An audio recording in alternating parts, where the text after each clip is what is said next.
Hi everyone, it's Ash from FPL Hints, here with the draft update with fixtures for the FPL 25-26 season. As always, if you're able to like, share and subscribe, that would be greatly appreciated. So we'll do a quick check-in with what the fixtures are as they've now been revealed. We'll also look at what the team was without the fixtures, and I'll then construct a draft with the fixtures at hand. And we'll also look at the top 1% engaged managers and what their draft looks like as well. So without further ado, let's get straight into the fixtures first and foremost. And what's caught my eye first of all, really, with the fixtures is there isn't really a single team that's got a very big, generous run of games. We could say just, triple up on Team X. So with Arsenal, first of all, they've got United, Liverpool, and Man City in their opening fixtures, albeit also Leeds in game week 2. You've got Aston Villa, okay, Newcastle in the opening fixture, but then it's fairly reasonable beyond that when you've got the likes of Brentford, Palace, Everton, Sunderland, Fulham, Burnley. A more prolonged run for Villa, so definitely worth considering a double up there. With Bournemouth, a bit tricky with Liverpool, Newcastle, and Brighton in their opening fixtures. Brentford, of course, they don't have Thomas Frank anymore, and remains to be seen how many of their players will remain. But we can see that they've got Sunderland in game week 3, but they've got a few tricky matches up ahead as well. Brighton, you could say, apart from Man City in game week 3, fairly reasonable with the likes of Fulham, Everton, Bournemouth, and Tottenham. And then Burnley, of course, they're back in the Premier League. I'd say they've got a reasonable start, but then the fixtures go straight into tricky mode from game week 3-4 onwards. Now Chelsea, of course, they're competing at the Club World Cup at the time of recording. Their fixture run seems reasonable, but if they get into the advanced stages of that competition, would you really want to double up or triple up on Chelsea players? They're, I could say, one team who aren't facing a newly promoted team, but they definitely are worth considering due to avoiding basically trickier teams until later on. Crystal Palace, Chelsea in the opening match. Then they've got Forest and Aston Villa, so quite tricky for them. Of course, I had Munoz in my first draft, so that's something I'll need to reconsider. Everton, I'd say they've got a reasonable run of opening games, and of course, plenty of budget players to pick from there. And then you've got Fulham, who I'd say, on the whole, fairly reasonable fixtures there as well. Potential for an attacking asset from Fulham. And then Leeds, back in the Premier League once again. I'd say, yeah, it's a tricky run with Arsenal and Newcastle in the first, second and third matches. But if there's any newly promoted players from there, definitely worth considering. Liverpool, of course, are fixture proof. And whilst they've also got Newcastle and Arsenal in those opening fixtures, you wouldn't really bat an eyelid in not getting Mohamed Salah, who will be the most expensive player in FPL for the 25-26 season. And Man City, again, reasonable fixtures for them as well. But same situation as Chelsea, depends on how late they get into the Club World Cup and maybe some reluctance on getting too many of their players. I think United have had it quite tough with Arsenal, Man City and Chelsea in their opening games. So I definitely would need to think if I'm really going to stick in having Cunha as it was without fixtures. Newcastle, despite having Villa and Liverpool in the opening matches, got Leeds, Wolves and Bournemouth. So definitely worth considering there for attacking assets. Forest, who just narrowly missed out on Champions League football last season, just kind of packed it in towards the end of the season. I'd say they've got a reasonable run, so definitely worth getting attacking and even defensive assets from Forest. Spurs also have a very generous run, and of course, because they finished so low in the Premier League last season in 17th, their prices will be lower across the board. Apart from Man City, it's a very generous run. Sunderland, back in the Premier League after a long hiatus. Really, they've got a reasonable run as well. But again, you wouldn't really triple up on Sunderland assets now. And then West Ham, so that's fairly reasonable as well for Gerard Bowen potentially as an option here. And then last but not least, you've got Wolves, Man City, Newcastle in the opening fixtures. Of course, Cunha won't be there next season, but you haven't got Aitnour either. So I think Wolves, it'll be another team where you'd probably think, just like Brentford, is it worth going heavy in those players? So what I now want to do is basically show you the draft that I constructed in the previous video. And just a point of note, the prices actually have been updated since I made that video and made it last week. So I wouldn't be able to make this draft anyway if I so tried with FPL.team. So that's something that I also factor in when constructing this draft. So let's have a clean slate and begin constructing the draft with the fixtures in mind. So first of all, on the goalkeeping situation, wanted Kelleher, Valdemarson, Kelleher. If it's 4.5, 4.0, I think there'll still be a popular combination, but in many ways, Brentford are an unknown quantity now without Thomas Frank being there. So I'm going to get another 4.5 goalkeeper, but it's not going to be Kelleher. It'll be a goalkeeper. Okay, at 4.5, I think you're kind of clutching at straws for clean sheets. But the goalkeeper that I've got in mind, if I sort it by percentage, let's see if he comes up, if he's a popular pick. So, of course, no Ange Ball next season either. So, in some ways, Spurs will be an unknown quantity as well. So, there he is, right at the bottom, Vicario, 1.8%. So, with him, just think reasonable fixtures and no idea who the manager will be at this moment in time. So, just got to hope for the best that it's someone who's a bit more defensively minded. But what it basically means is that, am I going to have a 4.5 and 4.0 combo? I probably won't. I'm going to try and have two rotating goalkeepers to see if I can make it work with that instead of basically just relying on him, because I know that Spurs, if they haven't got a defensively minded replacement, that their manager will, leak goals, as has been the case last season. So I think, that is the first change I want to make. I think what I'll also do is just for ease of selection, I'll pick the players that I do want from the previous draft. So in defence, although Gvardiol is the popular pick, I'm going to go for Aitnour, just bit of upside. And with Man City, wanted some sort of, it's not as if like they're bastion of clean sheets, but definitely want some sort of Man City cover in defence and potentially in attack. So I will restore him. Another player, and you've got the captaincy armband there. It's a no-nonsense pick. And just, where is he? Oh, can't find him. Let's sort it by price. So get Mohamed Salah. Nope, it's not coming up. I think I've got my filters wrong. Apologies. So there he is. Sorry, had it all the way up there. So Mohamed Salah will be restored.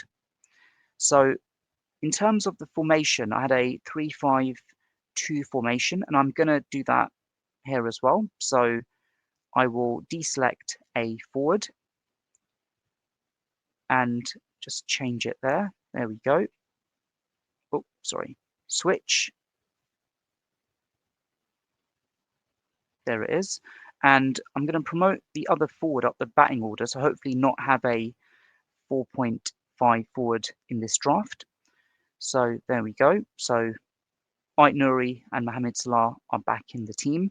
Another player I had was Isak. So no questions asked. In comes Isak as well. So 66.5 million to pick from the budget. So yeah, I've already burnt a fair bit of it. So yeah, let's now focus on the midfield. So because the fixtures are favourable to Spurs, I think one player who could become a bandwagon player early on, and to be fair, had a really good 25-26 season, I think he's someone that will be flying under the radar, if I can just find him here. So let's just get it ready. So you've got Son there. I think Son will be fairly cheap, but it'll be someone else. There he is, Brennan Johnson, £6.5 million. So I think he makes perfect sense due to the favourable fixture run. Again, I get it. Spurs will be an unknown quantity without Ange Ball. So could you say that Vicario and Johnson are placeholders? I'd say that, to be fair, Vicario is more of a placeholder. Johnson, I feel, offers value and bang for buck. So got to get him in without a shadow of a doubt. Talking of bang for buck, another player that I had in my previous draft who I think makes sense is Rodgers. Where's he gone? I just had him there. Now, according to FPL.team, he's priced at 6.5 million. Could potentially be 7. I think there was a bit of a question mark on there, but I think with the fixtures that we saw for Aston Villa, reasonable as a whole, beyond just game week 1, of course, tricky opening fixture. I think Rodgers makes sense. So the other player that I've got in mind, who I think I had in my first draft, but many will struggle to get him in and probably want to see how he does early on. It's Saka. With Arsenal, we saw that the fixtures aren't really super reasonable. I don't want to get a defensive Arsenal asset, having seen those fixtures. But I think Saka, fixture proof, and if he's fully fit, makes perfect sense. So in he comes. The other player, again, Man City's fixtures looked fairly reasonable, and I just need to get attacking Man City cover. I think that's just a must. And obviously, I can't get Haaland due to the price. You've got Foden, 8.5 million. I think he could be an option provided he's fit and raring to go. Then you've got Marmoush, 500,000 less. Again, it's a tricky one on which Man City midfielder you're going to get. I mean, the default for many is if they're going to get a forward, it'll be Haaland. There's no one else. Defender, they'll go for Gvardiol. I think the midfield pick is really up for grabs, but I'm going to pick Marmoush just so that I've got some attacking Man City cover without the double-digit price. So looking at the team now, I've got 3 spots to fill in the starting 11, but of course I've got 4 subs to fill as well. So 7 players to go with 35.5 million in the bank. So let's go to the other forward.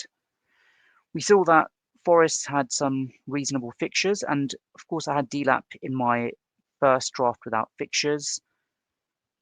Could still get Delap because I think he'll definitely be cheaper than Wood, but I want to get Nottingham Forest, reasonable fixtures, and no doubt they'll want to be basically hitting the ground running as they did last season, and in many ways make up for just the end of the previous campaign. So 28 million with 6 to go. I think just want to complete the remaining players now in the actual starting 11. So I had Munoz, who I'm not going to pick this time around, and I had Saliba, who I won't pick either. So the other player I had in mind, I've mentioned Nottingham Forest, and he actually had a really good 24-25 season. It's Milenkovic. So of course with Forest, you've got Aina as well. I think with Milenkovic, attacking prowess really came to the fore. And to be fair, even before he joined Forest, he was known for that as well. So 5.0 million, if that sticks, makes sense to get him in. If he's definitely cheaper than 5.5, he is a no-nonsense pick. So to complete the final starting 11 berth in defence, I'm going to go a bit cheaper to unlock funds across the pitch. And in fact, if I sort it by percentage, let's just see if he comes up as the best 4.5 million pick. So you've got Dan Burn, who I won't pick because I think the fixtures are tricky. Konsa, who I will try and get in, but there he is. Mikolenko. Everton have a reasonable run of opening games, so I think he makes sense. So 18.5 million to basically fill in the remaining spots. So going to get a 4.0 goalkeeper. There he is, Valdemarson. So in he comes. So 14.5 million. Now, what was different in the previous draft was I just had one starting player in the bench, but I want to have at least two starting players essentially. So let's see if I can get a forward who is potentially going to start, and I could start him occasionally. So if I just select it by position, there he is. So Beto got quite a few starts last season. I want him as my sub one pick, so in he comes. So the thinking here is that I could, obviously I'd start Saka, Salah, Marmoush, Johnson, but then with Rodgers potentially rotate if I needed to. And even Beto as a sub one against Leeds, do I want to do that? Probably not, but I want to have a good playing sub one who will get regular starts. So that's what, 9 million to fill in the remaining two spots. So I want to go for defender, and let's just go all the way down. So there's quite a few options that are available, but I'm going to go to Sunderland. Just, I think from the newly promoted teams, fairly reasonable fixtures. Not that I'd start him, but there he is, O'Neill.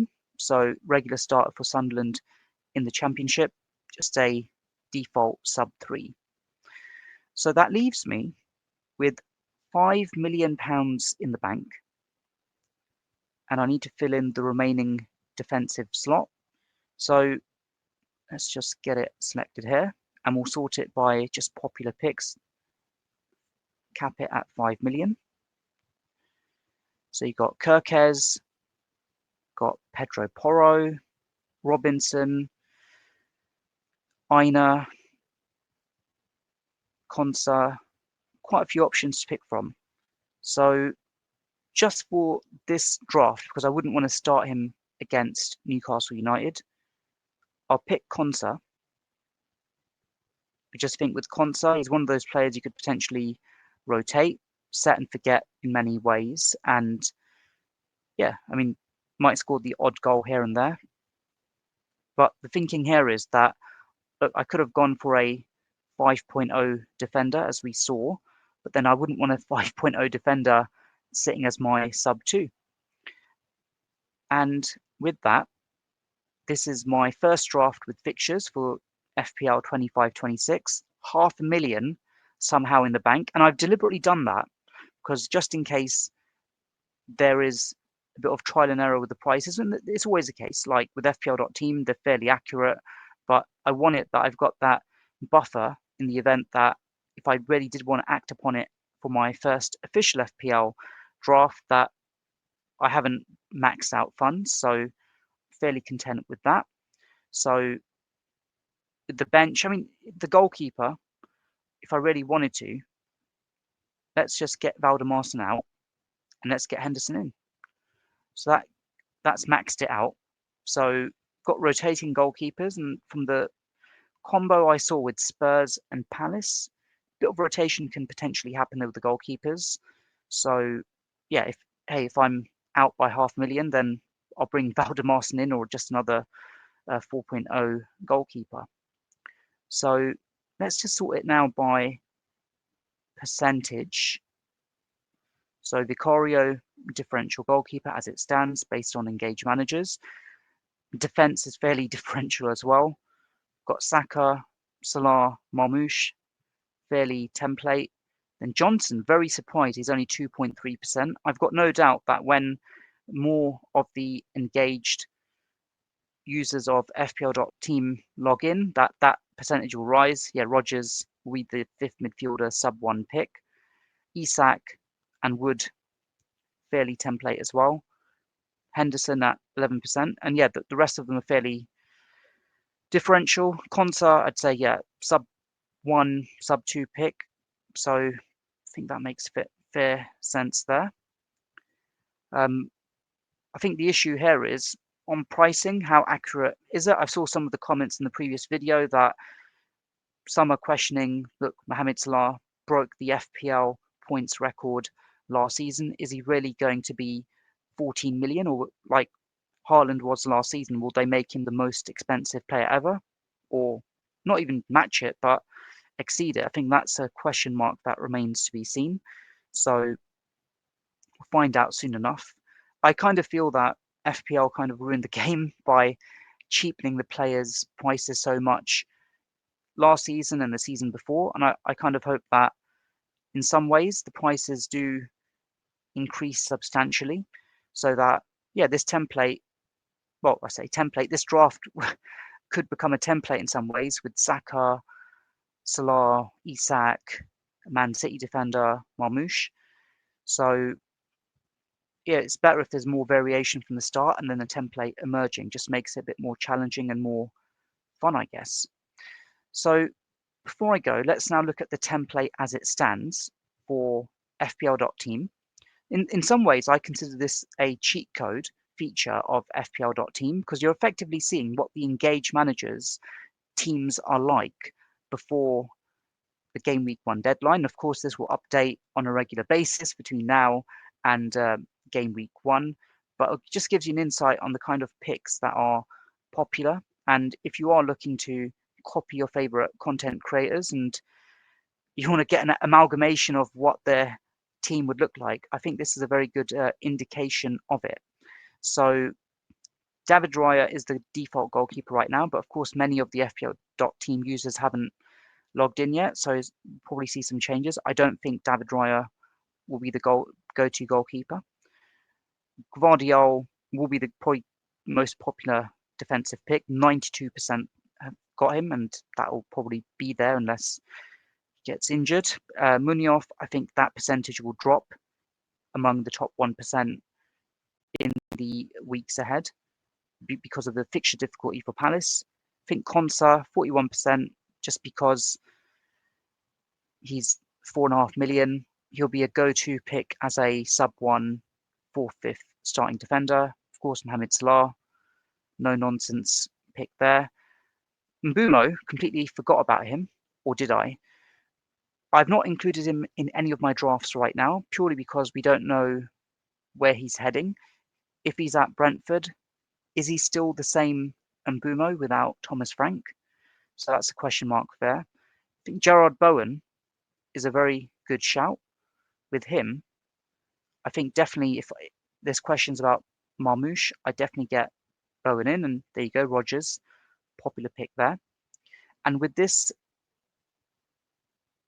team, you've got Watkins and Isak as popular picks, and Wissar, 61%. Again, it would be interesting to see in the weeks ahead how that percentage will hold. I personally think that if Brentford start selling players and if the new manager isn't as experienced as Thomas Frank, we will see drop in confidence in Brentford players being picked by FPL managers, specifically engaged FPL managers. So a double up of Wissar and Mbeumo, I think, may not be the case.